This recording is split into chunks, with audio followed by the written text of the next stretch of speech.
আসলে ব্যাপারটা হলো ইসলাম এমন এক কাল জয়ী নীতি আদর্শ, যে কাল জয়ী নীতি আদর্শের মাধ্যমে নারীরা তাদের শুধু সম অধিকার নয়, অগ্রাধিকার ভিত্তিক অধিকার পেয়েছে। আজকে এটা আমাদের কথা বলতে এখন সহজ হয়েছে।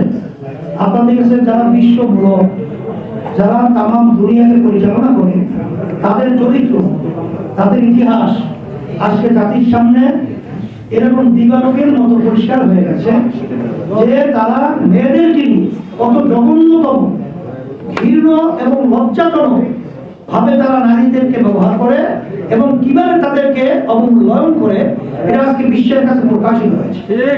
যার কারণে আমরা পরিষ্কার করবো আমার সামাজিক বন্ধুদেরকে এবং যারা এই ঘরানার চিন্তে আছেন, ইসলামই হলো একমাত্র নারীর মর্যাদা নিশ্চিত, সম্মান, সুরক্ষা একমাত্র নীতি আদর্শ।